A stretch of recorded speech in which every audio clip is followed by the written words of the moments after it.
Isang magandang umaga po sa ating lahat mga kaibigan. Hello po, kumusta po kayo? Si Ate Chusi po ito on behalf ni Kuya Pat. Ako po ay makakasama ninyo ngayong araw na ito dito sa 91.9 DWFM. Napakaganda po ng ating pag-uusapan ngayon mga kaibigan. Gising na po kayo at alam ko po na time para mag-relax kasi Sunday is pahinga natin, kino-consider na Sabat, no? Kahit na hindi Sabado kasi ito yung time schedule po natin na kung saan walang pasok sa school, walang pasok sa opisina. So, September 7 mga kaibigan ay magkakaroon po ng lunar or blood moon, no? Lunar eclipse, kumbaga po moon, no? Magkakaroon po ng isang tanda sa kalawakan ngayong araw na ito mga kaibigan. At ito po ay magaganap September 7, no? Eksaktong September 7. So, ano po yung implication nito? Ano naman po ang ibig sabihin nito mga kaibigan? Join me po si Ate Chusi po ito. At sa lado technical po, si Ariel Camarote, ang ating pong kapartner. Kaya po ako ay nag-aanyaya po sa inyo. At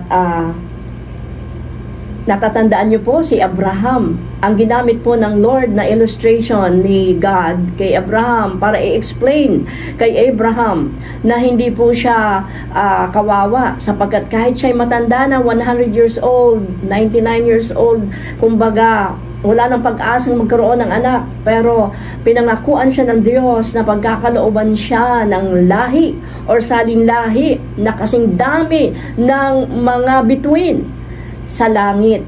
So ibig sabihin, hindi siya mananatiling baog. Ibig sabihin, pinagpala ang lahi po ni Abraham.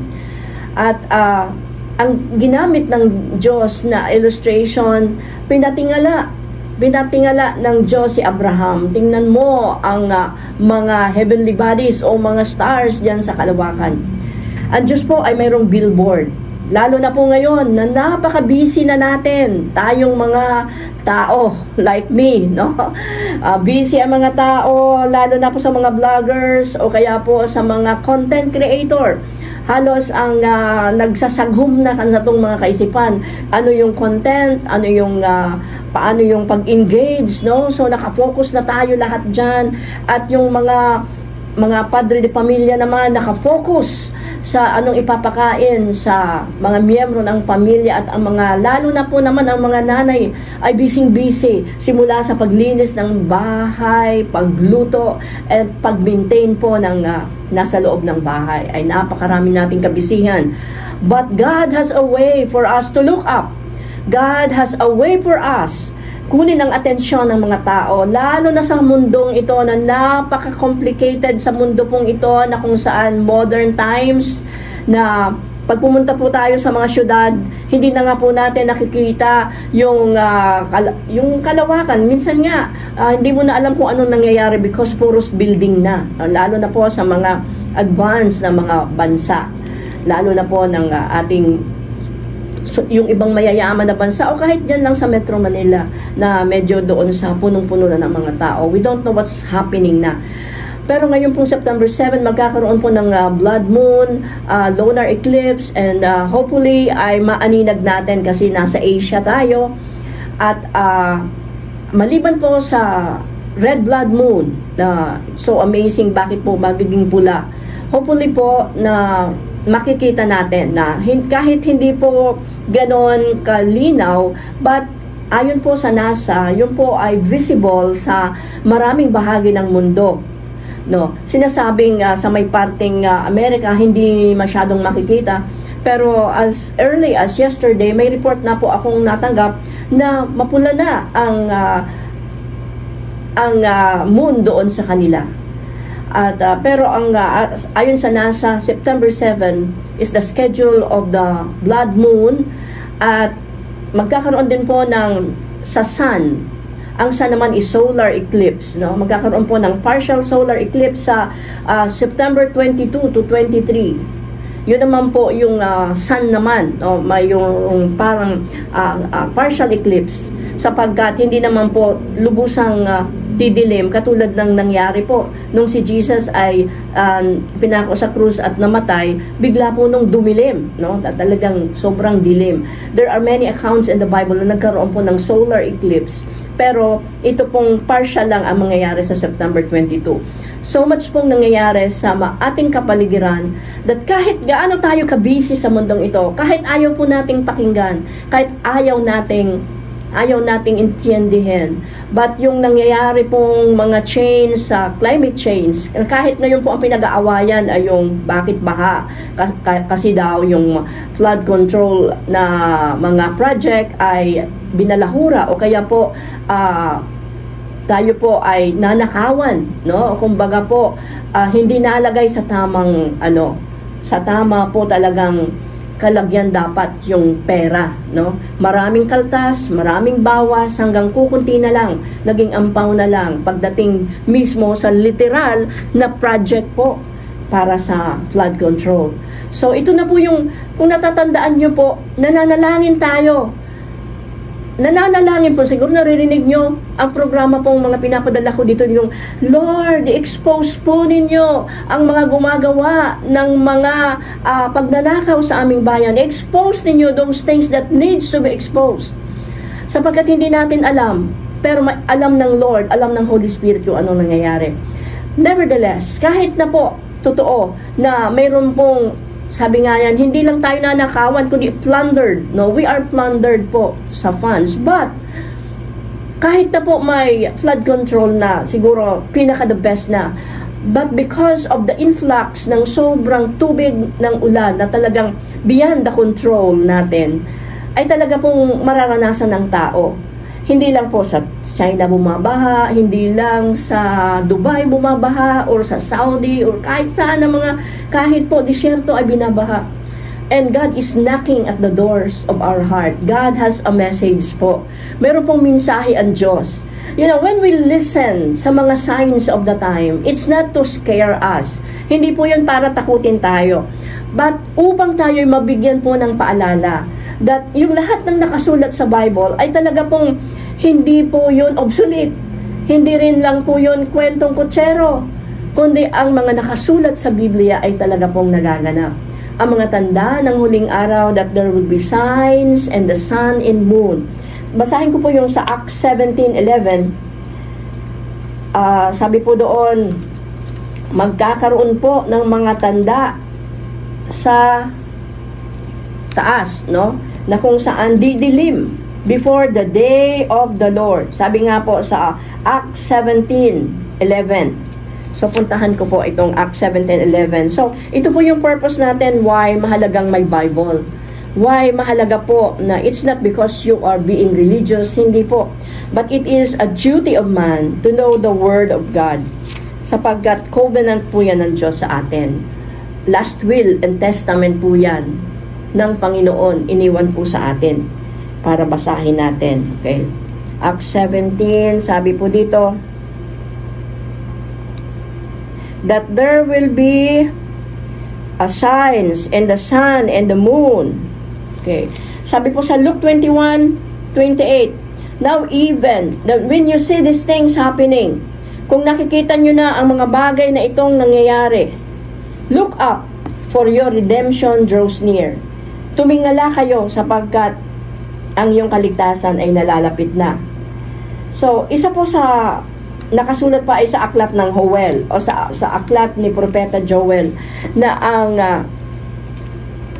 ang buwan ay didilim at may mga mahuhulog pa nga pong mga heavenly bodies, mga kaibigan. We don't know kung yun po ay pag sinearch nyo po sa Google, meron pong wormwood na tinatawag po na mahuhulog po yan mula dyan sa meteor, mula dyan sa taas. But it's also written in the Bible already. Alam nyo po ang what is exciting? Kasi po, pag nag-Google po kayo, no, nandyan na rin lang po yan eh. Habang napakadali na po kasi ngayon, nung unang mga panahon po, nung kami nag-aaral, at nag-share, like I'm here po, 1980s, nag-share na po ako ng word. Napakahirap po noon kasi kailangan hanapin mo po yan sa concordance na tinatawag, no, or Bible dictionary. But now, wala na po tayong excuse. Because everyone, we can just search out. Like, i-search out mo, ano yung verse na nagsasabing, there will be a blood moon. Okay, pupunta ako sa Google. Pag nag-search out ka dyan, verse, blood moon, there will be blood moon. At ang ano po kasi, matagal na naman po ang mangyayaring blood moon. Sinasabing next 100 years ang total na blood moon. Although next 2026 ay mayroon din pong partial na blood moon. So, ibig sabihin po, yung urgency of the time, yung pagkasunod-sunod po, ay hindi po natin pwedeng, hindi po natin pasubalian na hindi nangyayari. Sapagkat, bakit po, pag may ano kayo sa YouTube, parang sa YouTube po kasi may nagsasabi na, darating na si Lord. Darating na ang Panginoon, di ba? Si Kristo nagadan, si Kristo nabuhay, si Kristo mabalik giraray. Sabi ng iba pong mga vloggers, ngayong September na blood moon ay darating na ang Panginoon, babalik na. Kasi sabi po sa Joel 2:31 daw, hindi daw, sapagkat nakasulat po ito, the sun shall be turned into darkness and the moon into blood. Joel 2:31.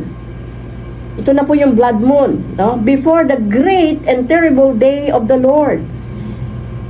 At sabi rin sa Revelations 6:12, and I beheld, and he had opened the sixth seal, and lo, there was a great earthquake, and the sun became black as sackcloth of hair, and the moon became as blood. So, ang isa sa mga tanda na binibigay ng Diyos, ang alam ng Diyos na gamitin ay yung creation niya, yung dyan sa Milky Way, dyan sa Himpapawid, the moon and the stars. Katulad ng ginawa niya pong billboard kay Abraham, ang langit. So, sabi po dito, before the terrible day of the Lord, ibig sabihin, before the Lord Jesus comes, before the Antichrist will come, because, Antichrist will come after the second coming. Okay, napakaganda pong pag-aralan, but hindi nyo, kailangan po natin itong kunti-kuntiin, kasi, wala pa po ang Antikristo, hindi pa po mamamanifest ang Antikristo, kahit na po, nandyan na yung mga gagamitin niya, nandyan na po yung mga one world po kasi may one world na magdo-dominate, one world religion, one world currency, one world identification, and we are heading there. Nandoon na po tayo. Meron na pong mga bansa na bibili ka, pam na lang, kamay mo na lang, kasi mayroon ng tatak sa kamay. So, bibili ka sa swipe, kamay na lang. So, yung mga nakasulat sa banal na kasulatan, sa aklat ng Revelations, lahat po nandyan na yan. But it will never happen pa po. Yung manifestation ng Antikristo, hindi pa po yan tatagumpay until na si Jesus Christ magbalik muna. Ang totoong Kristo ay magbalik muli sa lupa. So, that the day of the Lord, ano yung mga tanda? Ang isa sa mga tanda is the sun will be turned into blood, the moon into blood, and the sun will be turned into darkness. So, kaya po yung iba pong mga vloggers, sinasabi nilang, this could be the last trump, or the last trumpet will sound this September. Kasi nandito na, at saka po yung Feast of Tabernacle, na isa-celebrate po, na Feast of the Lord ang tawag po. Feast of Tabernacle. Ngayon pong September yon, at sa October po, magsi-celebrate. Tinatawag po yan na Fall Feast po ng Israel. Sinasabing ng iba pong mga nagtuturo na ay darating na ang Panginoon. Kaya po nandiyan na yung pasunod-sunod na mga lindol, na mga earthquakes, pasunod-sunod na mga tanda ng huling araw, kahirapan, nandiyan na lahat po yung mga wickedness ng mga tao, yung paggalang ng mga bata. Nakita niyo po yung isang bata na kung salitaan niya yung kanyang magulang na OFW, akala mo sobra na hindi natin maatim, no, na yung pangsasagot-sagot ng isang bata sa magulang.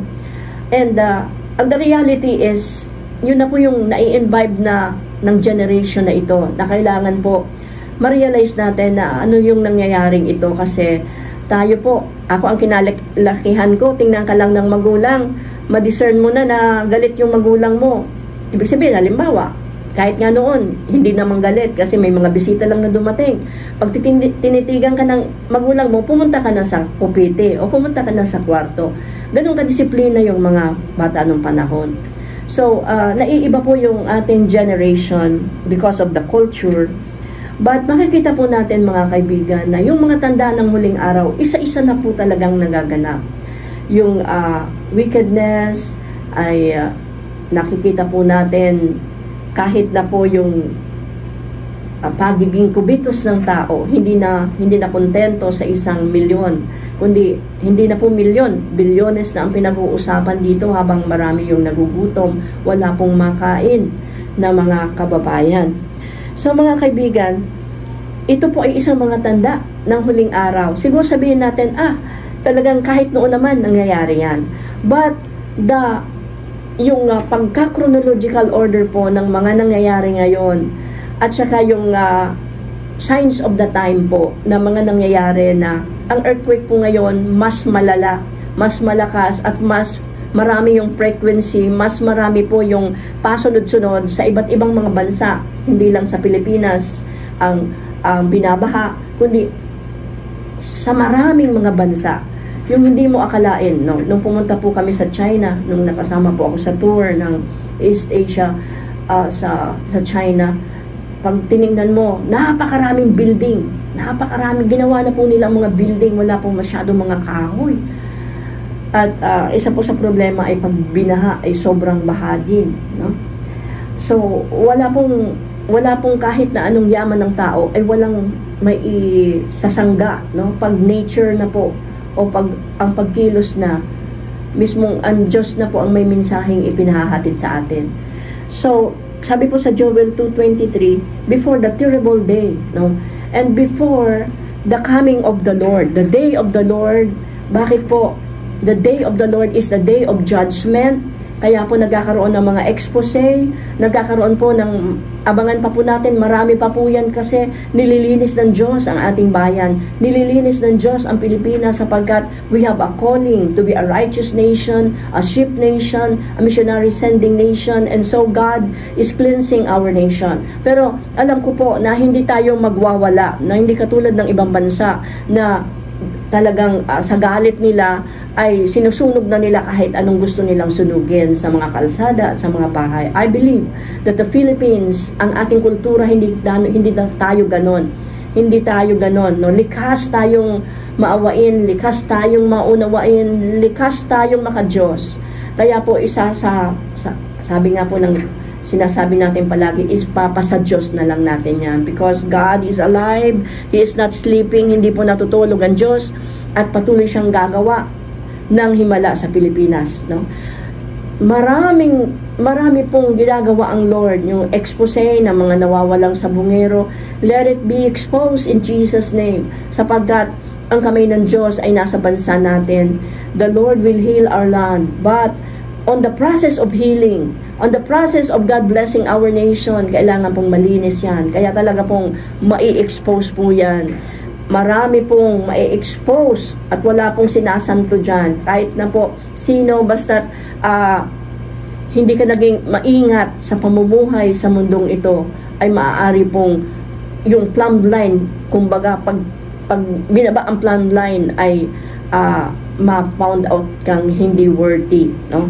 So, the sun shall be turned into darkness and the moon into blood before the great and terrible day of the Lord. Kaya sinasabi ng ibang mga vloggers, second coming na, o darating na si Jesus kasi nandiyan na lahat. Sunod-sunod. Kumbaga, nandito na yung mga tanda. Nandiyan na ang mga tanda, lahat po ng kanyang pagbabalik muli. Yung mga sinasabing tanda ng huling araw bago si Kristo magbalik. Gabos na po nagmamanifest. Lahat na po nandito ngayon sa atin. But, to remind us po, wala po sa kapangyarihan ng tao ang magsabi ng date. Di ba po pag binasa natin ang Mateo 24, walang nakakaalam kahit na ang anghel ng Diyos. Hindi nalalaman kung kailan si Jesus, kailan ang Son of God babalik ulit para kunin tayo o tayo po ay sabaton niya dyan sa himpapawid, yung tinatawag na rapture, second coming. Iaangat, i-rescue tayo dito. Hindi po extraterrestrial ang kukuha, kundi si Jesus mismo, sabi sa 1 Thessalonians 4:17. Tayo po ay dadagitin papunta sa taas, glorified body, katulad po ng nangyari sa Panginoong Jesucristo. After 40 days po siyang nabuhay muli, umangat siya sa langit. At ang sabi ng Panginoon, the same way na bumaba po siya, the same way na umakyat siya, ganun din siya sa Israel ulit po, bababa sa second coming. Pero po, bago po yung bumaba siya totally naman dito sa lupa, ay may tinatawag pong rapture. Kaya napakaganda po ng Bible, mga kapatid. Kailangan meron, hindi pwedeng wala kang Bible, kasi paano ka ma-qualify na ang pangalan mo maisulat sa aklat ng buhay, no? Hindi po religion, hindi po yung mga ginagawa nating mga ritual o ano pong mga pagsisikripisyo natin. Pag hindi natin tinanggap si Lord Jesus na siyang daan at katotohanan at ang buhay, walang ibang ibinigay na pangalan sa silong ng langit upang tayo ay maligtas. Walang ibang pangalan na ibinigay sa ibabaw ng lupa upang tayo ay maligtas, kundi sa pangalan ni Jesucristo lamang. Kailangan po tanggapin natin si Jesus Christ sa puso po natin. Open up our hearts. Kumakatok po ang Panginoon. At ito pong mga tanda ng huling araw, kasi kumakatok si Lord sa atin. Ayaw niya po na makot unaware tayo, na hindi tayo nakapag-repent, hindi tayo nakapagsisi sa ating mga kasalanan, sa mga addiction, hindi tayo nakatalikod, hindi tayo nakahingi ng tawad sa anuman pong mga pagsuhay natin sa mga magulang o kaya po sa mga kasalanan nating nagawa. This is the time for us to say, sorry Lord, patawarin mo ako, Panginoon. Tinatanggap kita, Panginoong Jesucristo, bilang Diyos at tagapagligtas ng aking buhay. So yan lang po naman, salvation is free. It's a free gift of God so that no one can boast. Kaya po yung tinatawag na grace, biyaya po ang kaligtasan. So, darating na nga po ba si Jesus, mga kapatid? Wala pong dapat date setting, no? Sa Mateo 24, pag binasa niyo po dyan, nandiyan na po lahat ng mga tanda ng huling araw bago po dumating yung Antikristo. Yung Antikristo, siya yung mag-o-offer ng peace between Israel sa mga kalaban nito, at between Russia, Ukraine o Iran. Yung Antikristo, siya yung mag-o-offer ng peace. Pero hindi po magmamanifest ang Antikristo, hindi po siya bubulgar kung sino siya, unless that the church, tayo pong mga Christians, tayo pong mga mananampalataya nandito pa. Hindi po mamamayagpak ang Antikristo hanggang mayroon pang believer ni Jesus. Kasi nasa atin yung Holy Spirit, nasa puso natin. So sabi po sa 2 Thessalonians, sa 2 Thessalonians 2:7-8, hindi pa po mapapahayag yung Antikristo kasi nandito pa tayo dito. The restrainer po ang tawag sa atin, yung humahadlang, yung church o tayo pong mga pinananahanan ng Holy Spirit. Hindi pa po mahahayag yung Antikristo kasi may nagkukontra pa sa kanya. May nagkukontra pa. So, hindi pa po yan mahahayag. So, ang masasabi ko po, darating na ba si Jesus? Good, kung dumating na ang Panginoon, hindi na tayo magbabayad ng kasureko, no? But I'm still excited na makitang lumaki ang aking apo. I'm so excited na patuloy na makita pa yung next generation, makita ko pa ang aking mga pamilya na nasa maayos na kalalagayan. At tayo pong lahat ay excited pa para mabuhay pa tayo ng matagal sa mundong ito. Kaya nga po nag-exercise tayo sapagkat gusto pa po nating mabuhay ng matagal.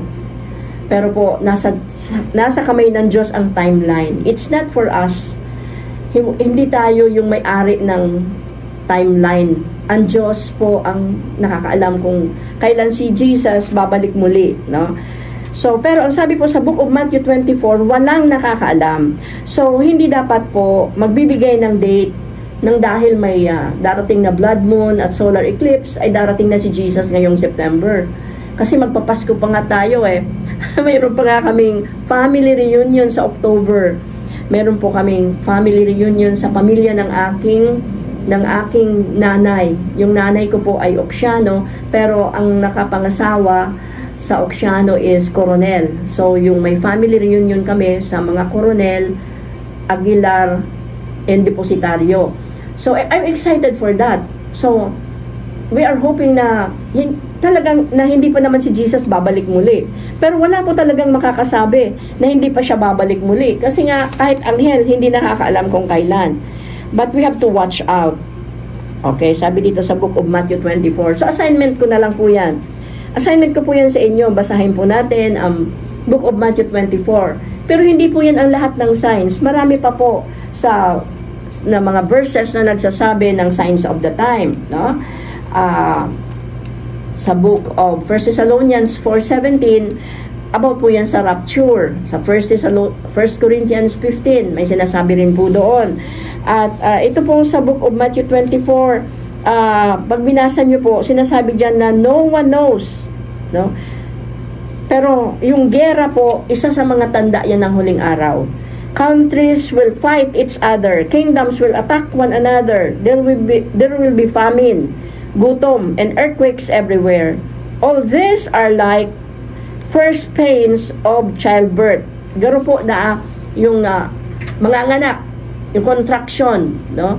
Na habang palapit na yung pagbabalik ng Panginoon, ay matindi na yung contraction, no? At totoo po yan. Ako po'y marami po akong normal na ipinanganak. So alam ko po yung contraction, mas masakit po pag talagang malapit na yung panahon ng panganganak. So yung mga tanda, mga earthquakes na yan, mga giyera, famine, mas lalala po yan until the coming of the Lord. So what we need to do is for us to be saved.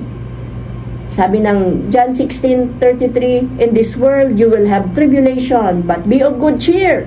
Be of good cheer. Maging magalak kayo sapagkat napagtagumpayan na ng Panginoon ang mundong ito. Therefore, mananagumpay din tayo. Sabi po sa John 16:33. Sabi po sa Matthew 24:6, there will be wars and rumors of wars, but the end is not yet. Hindi pa.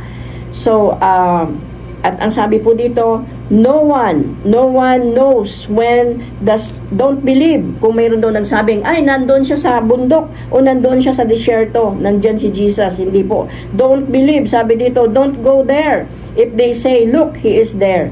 Don't believe it. Because the Son of Man will come like the lightning which flashes across the whole sky from the east to the west.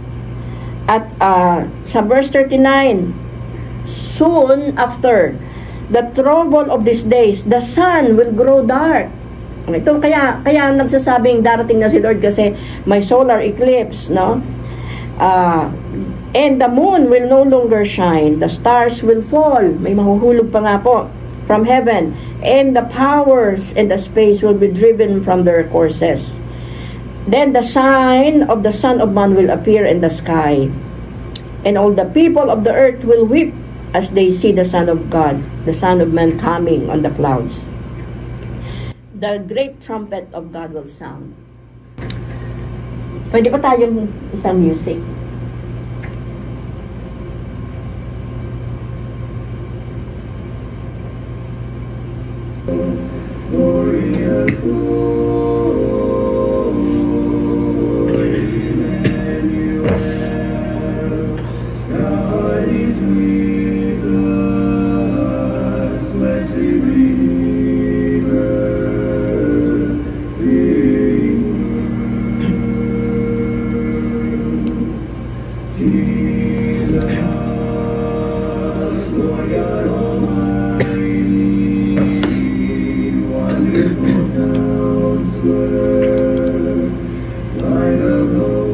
Sa ating pong pagtatapos, I'm giving you a chance to take your your place na kung saan kailangan po nakalista ang pangalan natin sa aklat ng buhay.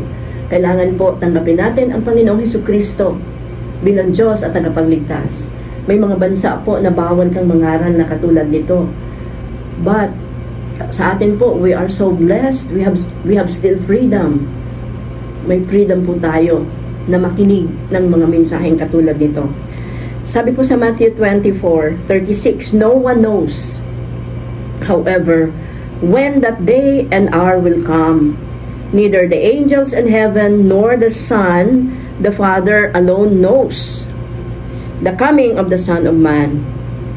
will happen just like the days of Noah. So, wala pong nakakaalam. So, pag may nagsabi sa atin, oh, darating na ang Panginoon ngayong September, no one knows. But, hindi po masamang maghanda. Maghanda po tayo, mag-get right with God, ayusin po natin yung mga pamilya natin, ayusin po natin ang mga relasyon, magpatawad po tayo, sapagkat pag hindi ka nagpatawad, hindi ka rin papatawarin ng Diyos.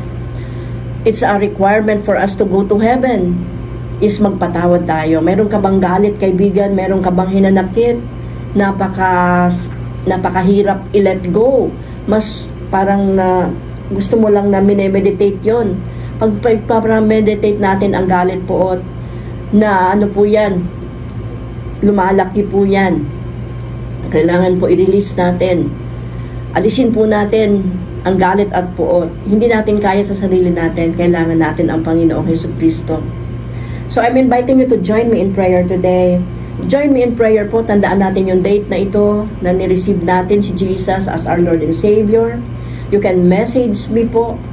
You can chat in this program to say na nakinig po kayo ng programang ito. Mangyari pong sumunod kayo sa maikling panalangin. Katulad nito, from your heart, aming Ama sa langit, salamat po sa mensaheng aking narinig. Humihingi po ako ng tawad sa aking mga kasalanan, Panginoon. O Diyos, linisin mo po ang aking puso. Patawarin mo po ako, Panginoon, sa lahat ng mga salitang na isalitang masakit, marumi, ng salita, galit, puot. Panginoon, patawarin mo po ako sa lahat ng aking mga nagawang kasalanan sa aking kapwa, lalo na sa iyo, Panginoon. Panginoon, binubuksan ko ngayon ang aking puso. Pumasok ka, Panginoong Jesucristo, sa puso ko. Panginoon, isulat mo po ang aking pangalan sa aklat ng buhay. Susunod ako sa iyo, Panginoon. Maglilingkod sa iyo, magbabasa ng iyong mga salita. Mananalangin sa buhay na Diyos. Salamat po, Panginoon. Amen. Well, friends, I would like to thank you. Salamat po sa inyong pakikinig sa ating programa. Si Ate Chucy Aguilar po ito, inyong nakasama, mga kaibigan. At hanggang sa muli po. At minsan po nagsasubmit lang po ako ng mga prayers, devotional.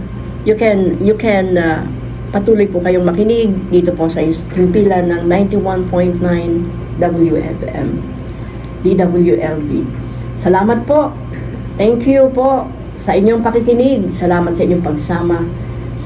Jesus is coming very soon. Be ready. God loves you and so do I. Bye-bye for now.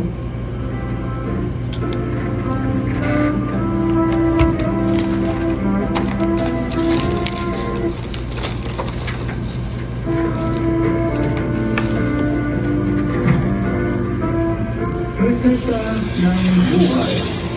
Prophetic voice for the end times. Sa kagandang loob ng BKS DWLD 91.9 FM tuwing linggo ng umaga.